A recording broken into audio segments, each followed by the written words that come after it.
प्यारे बच्चों, कैसे हैं आप सब? आशा करती हूँ आप सब अच्छे होंगे, स्वस्थ होंगे।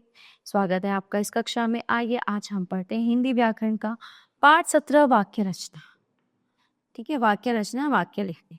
नीचे दी गई खाली स्थान में अपना फोटो लगाकर अपने बारे में 5 वाक्य लिखिए। तो प्यारे बच्चों, आपको क्या करना है, यहाँ पे अपनी फोटो लगानी है और अपने बारे में 5 लाइनें लिखनी है। ठीक है, 5 पंक्तियां लिखनी है। जब हम किसी के बारे में कुछ वाक्यों में लिखते हैं तो उसे वाक्य रचना कहते हैं। उसको अनुच्छेद लेखन भी कहते हैं।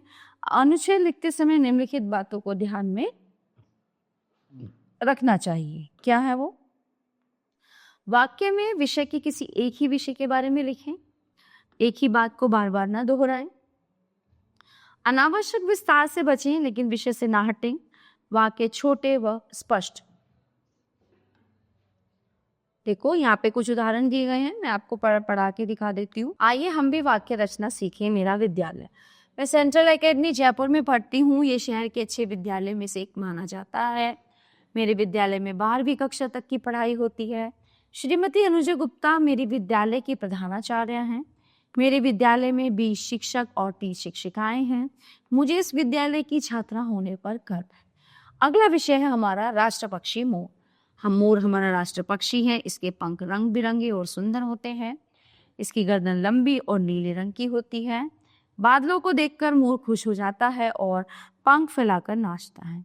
मोर के पंखों से सुंदर सुंदर चीजें बनती हैं। ये बहुत ही सुंदर पक्षी है। अगला विषय है मेरी प्यारी किताब। की मेरी प्यारी किताब है।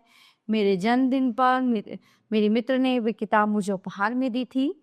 इस किताब में मेरी मनपसंद कहानियां हैं। कहानियां पढ़कर मैं अपने मित्रों को सुनाता हूँ। किताब हमारी सबसे अच्छी मित्र होती है। ठीक है, ये किताब मुझे बहुत अच्छी लगती है। ठीक है, कई बार होता है कि बहुत सारी चीजों पे आपने मन लिख सकते हैं। लाइनें गाय पर लिख सकते हैं, अपने घर पे लिख सकते हैं, अपनी मम्मी के बारे में, पापा के बारे में, इस तरह से। तो प्यारे बच्चों, ये पाठ यहीं पे समाप्त होता है। आशा करती हूँ आपको अच्छे से समझ आया होगा। मिलते हैं अगली कक्षा में। धन्यवाद।